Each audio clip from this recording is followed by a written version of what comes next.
No Em Revista de hoje, iremos falar com Caio Fábio. No último programa que fez o maior sucesso sobre falsos profetas, falamos sobre diversos religiosos que tiveram seus nomes expostos na mídia com notícias conturbadas ou até mesmo confusas. E hoje vamos falar sobre polêmicas, comunicação. O programa de hoje, em revista especial com Caio Fábio. É com você, EV Sobral. Pastor Caio Fábio, é para mim uma honra recebê-lo no Em Revista. Esse programa que eu comecei fazendo na Gazeta lá atrás, depois teve outros apresentadores, eu fiquei na TV Portuguesa, voltei, mas eu sempre disse, eu quero um dia entrevistar o Caio Fábio. E hoje, você está aqui comigo. O prazer é todo meu, a alegria é minha. Foi um privilégio aceitar o seu convite. Mesmo que seja virtualmente, né? E aí, quando meu amigo Danilo Gentili levou você pela segunda vez, eu nem comentei com ele, mas eu comentei com o Diguinho. Eu falei, aí é sacanagem. Porque aí já é a segunda vez eu não consigo uma.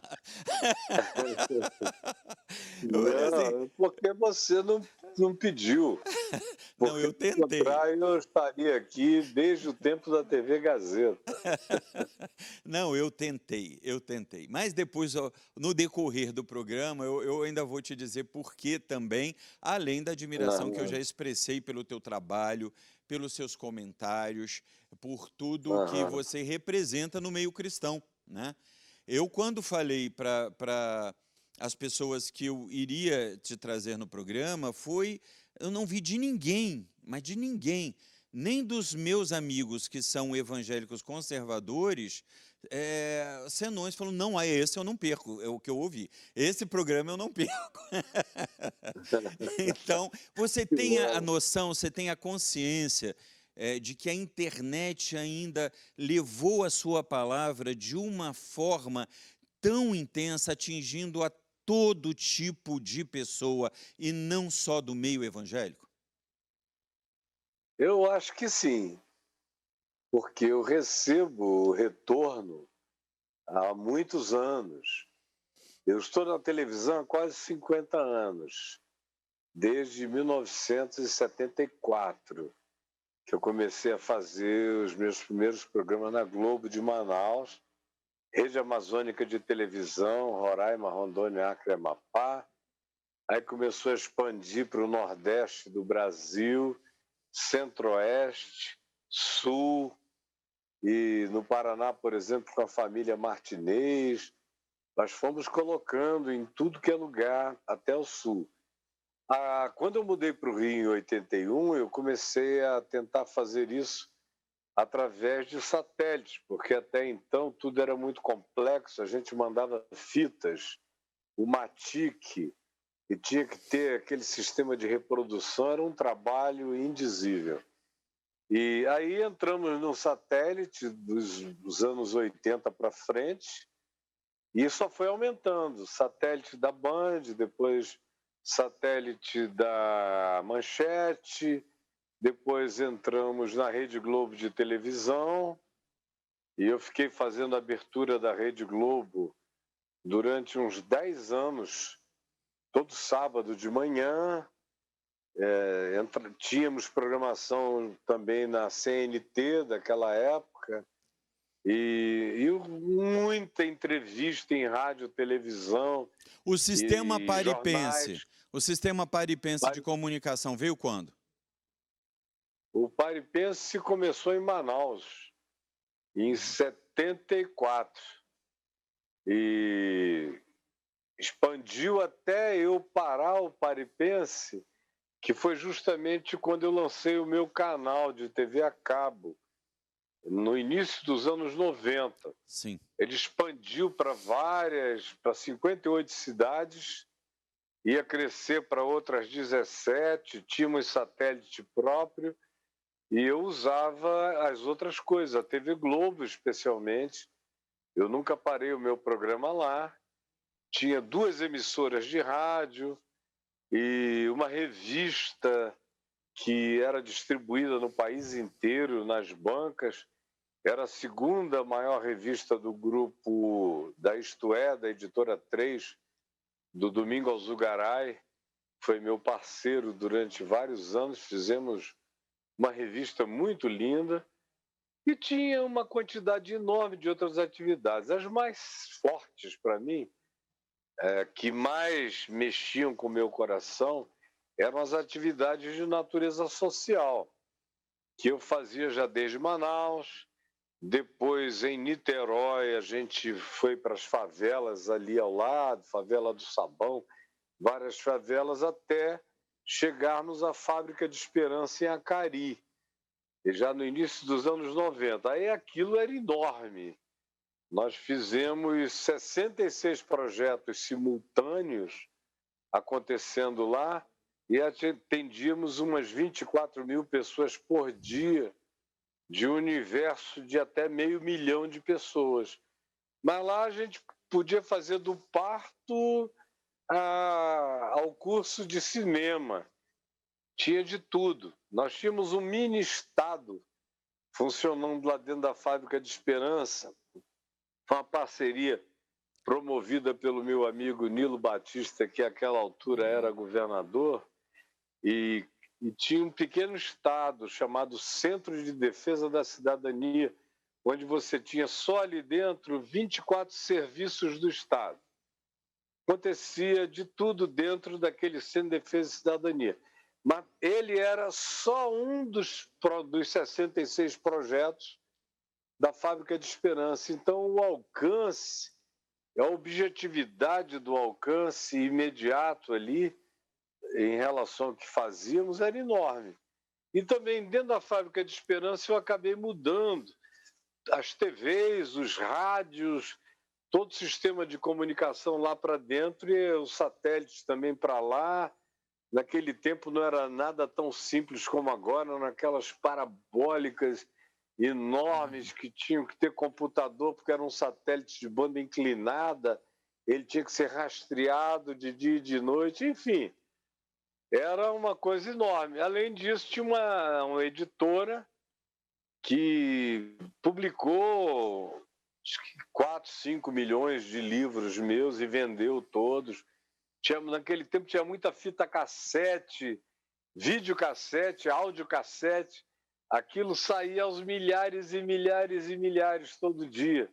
Então, virtualmente, em algumas gerações de 74 para frente, foram alcançadas. Aí, quando chegamos perto do ano 2000, eu parei com tudo. Na realidade, eu tive algumas situações, me divorciei, e aí achei que eu precisava de toda a minha energia para regrupar todo mundo, a família toda, e me recompactuar e recompactar comigo mesmo, de modo que, quando a gente iniciou o ano 2000, eu já comecei o ano 2000 pensando num outro futuro, pensando na internet, e aí iniciei bem cedo na internet. Eu já lidava com ela há algum tempo, eu tinha revista na internet, tinha tudo na internet. Mas a internet ainda era outra coisa, ainda era mais a internet do e-mail. Só para agilizar, né? Era só para agilizar. Isso, era só para agilizar. Aí eu botei A gente foi desenvolvendo isso tudo, eu fui gravando vídeos e tudo mais. Mudei para Brasília em 2004, quando meu filho, o terceiro filho, Lucas, faleceu num acidente de carro, atropelado de fato. Eu fiquei ali, arrumei todo mundo e decidi vir para Brasília, onde eu, na realidade, pode parecer estranho, mas eu dizia que se eu tivesse que sair do Rio, eu mudaria para Brasília, porque para mim Brasília era o lugar onde eu tinha um aeroporto com um hub para todos os lugares do Brasil, mas se você morasse em certos lugares de Brasília, você nem lembrava que estava na capital federal. É verdade. Como é o meu caso aqui, morando no Lago Norte. Brasília política está tão longe de mim exceto antes da pandemia, quando eu recebi os meus amigos aqui para tomar café, deputados federais, senadores, governadores e tal, é que eu me lembrava um pouco mais da Brasília política. Mas viemos para cá, eu já estava na internet, foi o período em que a internet foi aumentando os seus recursos. Eu tinha programa na televisão aqui também, na TV Brasília e na Band, assim que eu mudei. Mas fui investindo pesado na internet. Aí quando nós chegamos há uns 13 anos atrás, eu ouvi dizer que as web TVs estavam começando nos Estados Unidos e na Europa. Eu falei, bom, é isso que eu quero. E eu quero começar logo. Aí criamos a Vem VTV, desenvolvemos, não tinha esses aplicativos de transmissão, nós desenvolvemos um nosso, que mexeu com a cabeça de muita gente. A própria Globo ligou aqui para saber o que a gente tinha feito para ter conseguido um produto daquele, ou quem é que tinha nos vendido. Eu falei, não, foi tudo desenvolvido domesticamente aqui em casa. E aí lançamos a Vem VTV, como não tinha nenhuma web TV naquele tempo, o povo veio com uma fome enorme para assistir a nossa programação na TV, e agora era mundo, não era mais Brasil, era a terra inteira. Gente avessa de todos os lugares, do Japão à Austrália, muita gente. E aí depois apareceram as redes sociais. O Orkut já estava quebrando, começaram a surgir os Facebook, depois o Twitter, Instagram, e o YouTube já estava aí.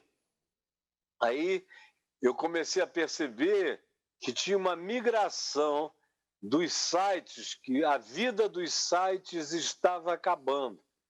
E quem fosse esperto, se pudesse, mantivesse os seus sites ou portais, mas migrasse o mais rápido possível para as plataformas sociais. Eu até que demorei ainda um pouco. Eu entrei tarde, por exemplo, nessas plataformas. Foi muito mais a minha neta, que tem 21 anos e que estuda hoje publicidade e marketing digital e tudo mais. É uma menina cheia de sacações, desde criança. Ela chegou para mim e falou, avô, além da Vem VTV, não para a Vem VTV não, mas você precisa usar as outras plataformas. Ela devia ter aí uns 8 anos, 9 anos de idade, talvez 10, quando ela As crianças de hoje já nascem sabendo, né? É orgânico. É orgânico, está no DNA. É verdade. Aí ela falou, eu vou abrir uma conta para você no YouTube só para você testar. Aí abriu a conta lá, eu não sabia como mexer, mas fui botando umas falhinhas minhas, umas coisas só para lá. Quando eu vi, fez brrr. Foi crescendo e milhares. Aí ela disse, vô, tem que virar pessoa pública. Aí foi. Aí ela chegou um dia para mim e falou, o Face agora tem outra alternativa, tem o Instagram, vô, você tem que entrar no Instagram. Aí ela abriu minha conta no Instagram. Aí quando eu vi, o Instagram começou a crescer. Ela falou, você precisa botar tudo no YouTube, vô. Aí botou no YouTube, não foi ela, mas ela falou tanto que eu mandei abrir um canal no YouTube. E aí começamos a usar o YouTube. E foi também algo que foi crescendo imensamente para lá. Ela é sua grande assessora, então? Ela tanto é que agora fazendo essa mídia digital aqui na UNB, eu tenho que contratar um estagiário, porque na pandemia eu dispensei 4, 5 funcionários, eu mantive só uns outros 5. Mas ficou faltando ajuda. Quer dizer, eu hoje falo nesses números, é tão diferente, porque teve um tempo, quando eu tinha TV própria, eram 280 funcionários. no tempo que não tinha TV própria, mas tinha o Paripense distribuído para todo lado, eram 40 a 50 pessoas para fazer aquele programa semanal de 4 horas de duração. Era uma indústria, né? Era uma indústria. Sim. E aí agora não, agora você pode fazer tudo isso que eu faço, eu estava fazendo com 10, 11. Aí veio a pandemia, eu tive que dispensar uns 5, fiquei com uns 5, 6. E aí me disseram, acho que você devia contratar um estagiário, pastor. Aí eu pensei, um amigo meu, Braulio, que faz o meu programa Papo O de Braulio Gato, é ótimo, o Braulio ficou uma figura conhecidíssima, porque ele é teu escudeiro, né? Eu não sei, eu não me penso mais fazendo programa sem o Braulio, ele é meu amigão querido. Foi o único parceiro que eu tive na vida nesses 50 anos, foi o Braulio. Parceirão mesmo. Agora, Tá comigo há pastor, eu 10 queria anos. saber o seguinte, e nesse momento do Paripense, do auge do Paripense, que eu vou te dizer, eu nunca vi, eu falo para os meninos que trabalham comigo, estagiários, aqueles que hoje estão aí, por exemplo, o Salomão, que você tem falado com ele, que dirige o programa, né? Salomão começou como estagiário também, né? E o Salomão é cristão, né? Evangélico de formação. Eu, quando mostrei a primeira vez um vídeo seu, eu falei para ele, já vou mostrar um para te chocar. Tá lá, Silas Malafaia versus Caio Fábio. Aí ele viu, ele falou, não acredito. Eu falei, você veja. Aí ele viu, assistiu o vídeo e passou a ser um admirador seu, né? Mas eu digo a todos eles que eu nunca vi um sistema de comunicação cristão tão democrático como foi Paripense. Quando você via uma discussão de aborto e você levava quem era a favor também para discutir. Então você mantinha o nível de discussão de forma inteligente, intelectualmente, aberto a todas as pessoas que sintonizavam para falar, não, peraí, deixa eu ver, mas é um canal evangélico? E estão discutindo aqui pau a pau esse assunto, né? Eu não conheço no mundo um sistema como esse. Você foi perseguido? Você foi perseguido dentro da própria instituição? O tempo todo. Fui perseguido dentro, fora. Fui perseguido pelo mundo visível e invisível. Fui perseguido porque era muito choque lúcido. E isso é que deixava todo mundo em estado de perplexidade, porque não tinha nenhum dogmatismo. Tudo tinha a ver com o que fosse racional e, em transcendendo a própria racionalidade, tinha que ser alguma coisa que ficasse dentro dos limites do amor. O chão tinha que ser amor, o teto era amor, as paredes eram amor, no espaço do amor cabem todas as discussões com todo respeito, com toda dignidade entre os seres humanos. E foi isso que eu fiz a minha vida inteira e continuo fazendo e vou fazer até morrer. Tudo que eu faço tem que caber dentro das fronteiras saudáveis do amor. E faço isso com muita espontaneidade, com liberdade absoluta. Me perseguiram tanto no final do século XX, eu vinha perseguido a vida inteira, desde Manaus. Mas nos anos 90, de 94 em diante, ficou muito pesado. E eu sempre encarei tudo, a Universal, o Macedo, essa moçada. O Silas era um garoto, eu conheci o Silas em 70 e tanto, ele era um menino de 18 anos, me admirava, me assistia, para onde eu ia pregar no Rio, lá estava ele. Sério? Eu não sabia disso. Me convidava para pregar. Hã? Eu não sabia disso. Era teu fã. Silas até hoje. Você nunca viu, hoje em dia, no YouTube, procura um vídeo do Silas contra mim. Você não vai encontrar. Você vai encontrar ele fazendo alusões indiretas. Entendi. Direta nenhuma. Menção do meu nome, jamais. E ele me assiste. Eu sei que ele me assiste porque ele está cercado de gente que gosta de mim e que de vez em quando me diz: ô, reverendo Silas, não para de te assistir. Ele te assiste, ele te assiste calado. Mas você já disse coisas muito fortes, né? Você já disse coisas...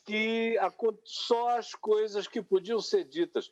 Porque as coisas muito fortes que não poderiam ser ditas porque tinham a ver com vida pessoal, eu nunca disse. Uhum. Eu só disse aquilo que é público, que ele mesmo fez público. Entendi. Aí eu sacudi o garoto e eu: acorda, menino. Mas ele não acorda, não. Não, Ele não acorda, ele ficou cínico, coitado. Completamente cínico. Pode ser que antes de morrer ele tenha alguma visitação da luz, porque por enquanto ele escolheu o lado escuro, meu irmão. Agora, tem muitos escolhendo o lado escuro em várias denominações religiosas, né? A gente viu o João de Deus, né, que era um médium muito famoso, recentemente o Padre Robson, a Flor de Lis, que aliás você deu um nome muito engraçado a ela num dos seus últimos vídeos. Eu estou tentando me lembrar aqui, eu devia ter anotado, que você falou: Braulio, ela é uma... Eu esqueci agora, não sei se você vai se lembrar, que você fez uma denominação a ela e que ficou muito engraçado. Gente, procura no vídeo aí, porque eu devia ter anotado. Mas... Eu sou um caso sério, porque tudo que eu faço é espontâneo, se outros não anotarem por mim, as coisas vão brotando, eu vou falando. Agora, e vou adiante. Eu queria saber de ti o seguinte, quando você se divorciou, eu imagino, eu sou católico e eu tenho na minha família, por exemplo, um religioso, eu estudei... você vai entender também por que eu vou te falar que também era muito importante de conhecer, porque eu cresci em Niterói, né?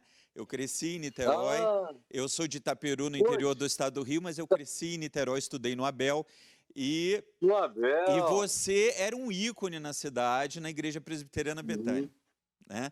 Mas daqui a pouco eu falo sobre isso. E o que acontece? Eu tive, por exemplo, um caso de um dos diretores do colégio que casou com uma tia, né?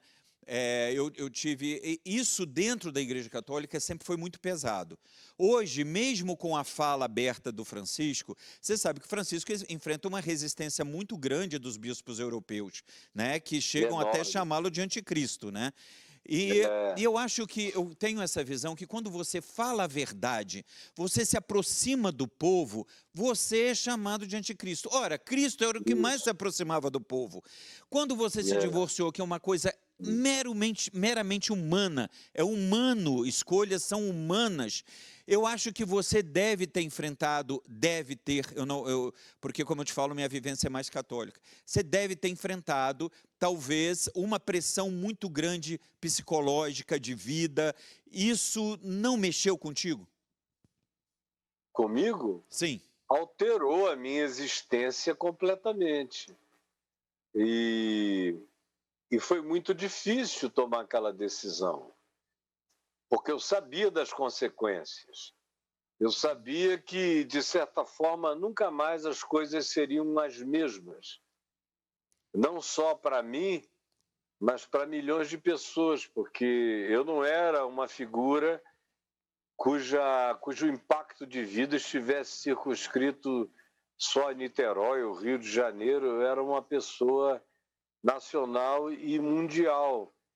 Tinha matéria comigo saindo em Miami Herald, Chicago Tribune, New York Times, Der Spiegel na Alemanha, e jornais ingleses. Eu ia à Inglaterra para eventos de 80 mil pessoas durante 15 dias. Na Alemanha, estádios cheios de gente, Suíça, tudo que é lugar. Então, além do Brasil, eu tinha me tornado uma figura de repercussão internacional. E o que aconteceu é que o que de fato aconteceu no Brasil, a notícia da minha separação, também era em razão de um caso extraconjugal que teria sido patrocinado por uma paixão. E o que deu vazão e abriu a coragem final para a separação, para o divórcio. Parênteses. Eu vivia uma vida familiar maravilhosa. Nós tínhamos 4 filhos lindos, amigos. Temos. Eles só melhoraram até hoje, continuam. São todos adultos, 44, 43. Enfim, tinha um que estaria agora com 38, 39, que partiu. E a minha caçula tem 36. 5 netos, tal, que vieram depois.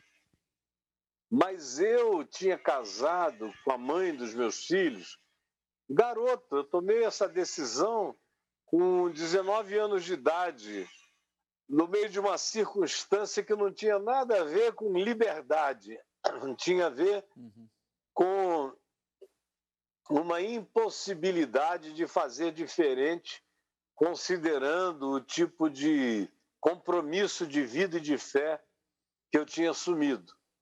Não dá tempo aqui para explicar isso tudo, mas era um garoto de 18, sim, uma menina de 17 que teve que esperar fazer 18 para casar.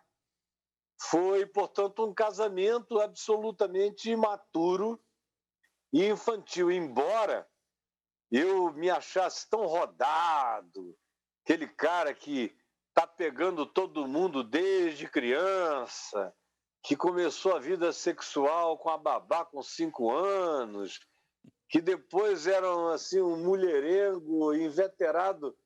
Os meus amigos estavam pensando em mulher com 15 anos, eu já não sabia mais o que enfiar de tanta experiência. Porque basta você se abrir que você começa a irradiar e a atrair. Sim. Então as coisas começavam a acontecer para todo lado desde cedo. Quando eu cheguei, portanto, aos 18 anos e me converti, já com muita menina, e eu fui acostumado a ficar sempre com mulheres mais velhas e tudo mais, eu achei que não tinha mais nada a me surpreender, que eu era um cara que tinha nascido ginecologista desde a infância. E aí, conclusão, tudo engano, porque não tem nada que substitua o tempo, um dia depois do outro. Você Sim. pode ter 2, 3, 4 meninas num dia, mas isso não te faz mais maduro, só te faz mais rodado naquela variedade, só isso. Maturidade é tempo. Aí, bom, eu casei, achei que eu já tinha tido tudo demais e casei. Para resolver um problema. No dia do casamento, me deu uma agonia.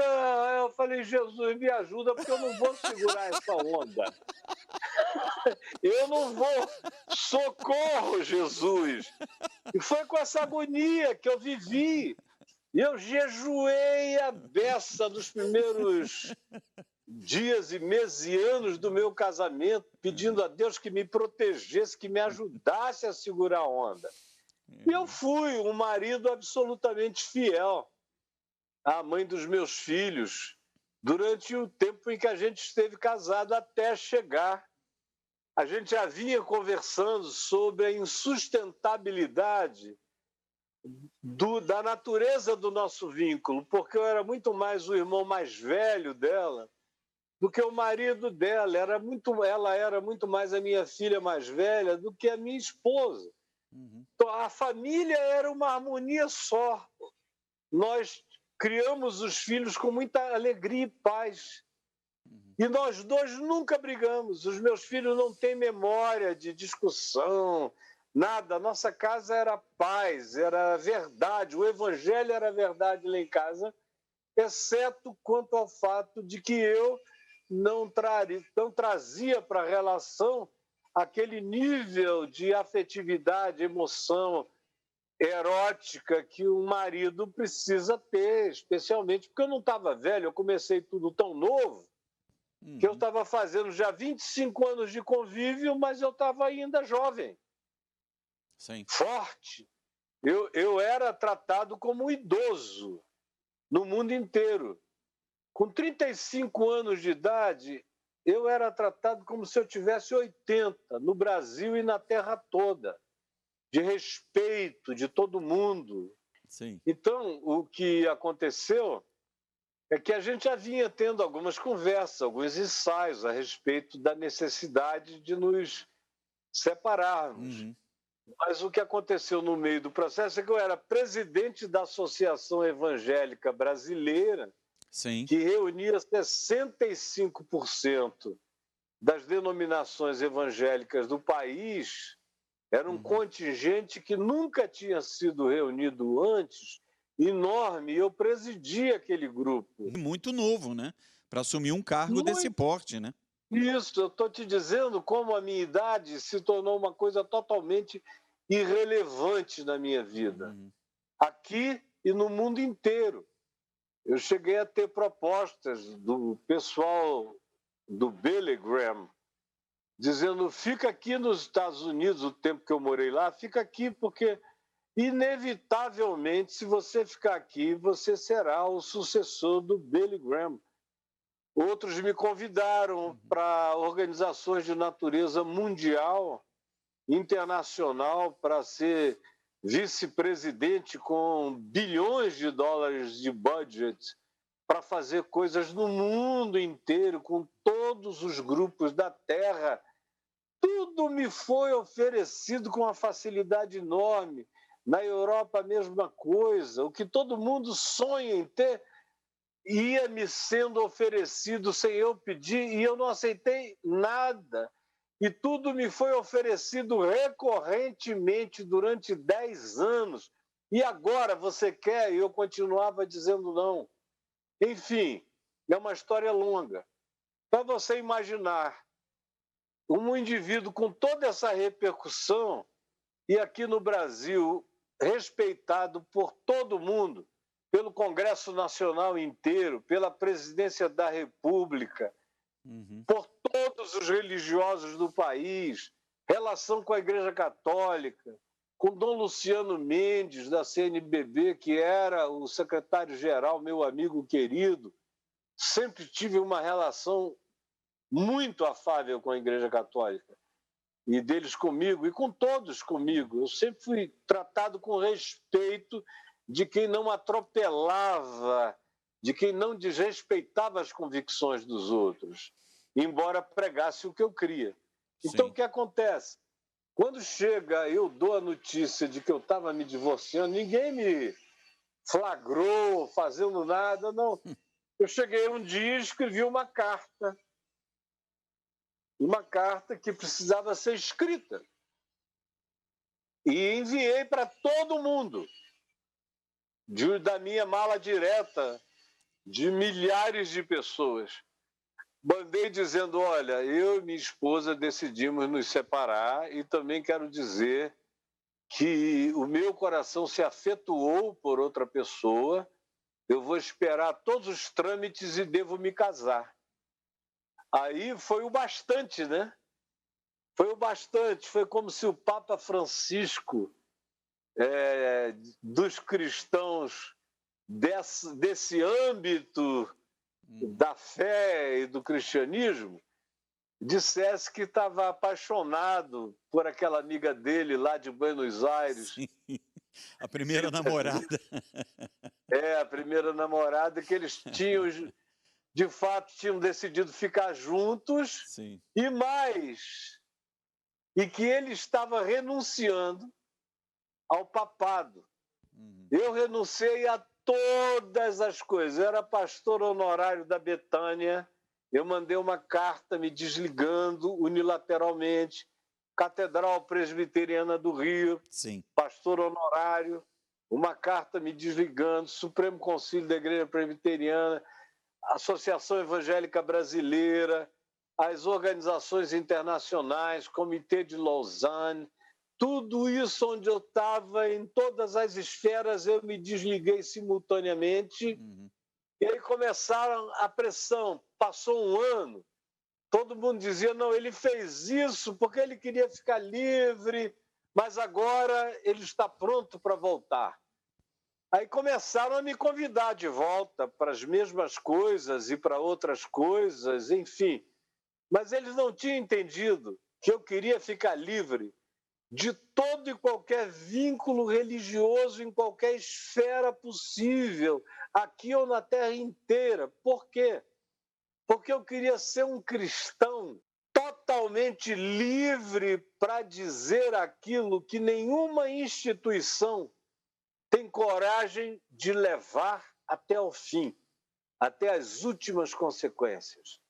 Eu dizia que eu tinha um evangelho incomunicável para pregar, mas que eu não podia ainda, porque eu sabia que a religião não iria suportar o impacto do que eu tinha a dizer. Agora, depois disso, eu falei, já estou sofrendo por ter me divorciado, por ter feito isso a partir de um caso extraconjugal que nunca houve na minha vida, exceto naquele início de divórcio, e eu já estou sofrendo o juízo de todos os tipos e naturezas e de grupos diferentes.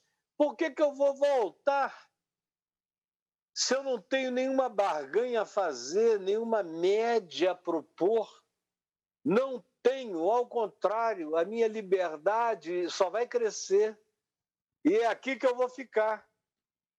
E como eu nunca consegui, eu sou uma pessoa da fé, eu sou uma pessoa do evangelho, e eu sou uma pessoa da pregação do evangelho. Então nunca parei de pregar a palavra e nunca parei de reunir gente, até dizendo que eu não queria vínculo com nada. Quando eu vi aqui em Brasília, para onde eu mudei, já tinha um grupo ali entupido no Teatro La Salle, 8.000 pessoas na cidade, isso e aquilo, que se ajuntaram naquele início de Caminho da Graça, e aquilo gerou esse movimento que não queria ser igreja nem quer, chamado Movimento Caminho da Graça, que está no Brasil inteiro e em outros países, mas na leveza. Na leveza, é um negócio que tem que aprender a voar, não pode ser pesado, é tranquilo. Porque Deus, na sua visão, é leve. Jesus é leve, não é aquele Jesus pesado. Né? Deus é amor. Sim. Deus é gravemente amor. Ó, eu vou para um break, porque eu preciso do intervalo, né? E eu vou voltar, porque a gente, televisão, você conhece melhor que eu, não tem muito tempo, né? A gente vai seguir depois com uma live contigo, aonde as pessoas vão poder entrar, perguntar. Eu tenho algumas mensagens que eu não sei se vai dar tempo de eu colocar, eu espero que sim, porque a gente tem pouco tempo. Agora, me mandaram tantas perguntas e eu vou tentar fazer depois com você aquele jogo do 1 minuto. Tipo, você consegue falar em 1 minuto sobre o que é para Deus, ou dentro do conceito do Evangelho? Divórcio, diabo, céu e inferno, existe nessa concepção mais aberta? Eu acho a sua retórica muito parecida com a de Leonardo Boff, com o Frei Beto, com pessoas alguns que foram destituídos da instituição, né? Foram afastados, outros perseveraram, mas não se calam, e eu acho que esse é o segredo do verdadeiro cristão, não se calar. É o que acontece contigo. Mas eu vou tentar fazer esse resumo no próximo bloco. Se você topar, a gente faz essa brincadeira. E eu volto com Caio Fábio com grandes revelações. Céu e inferno existe, Caio Fábio, a gente já volta.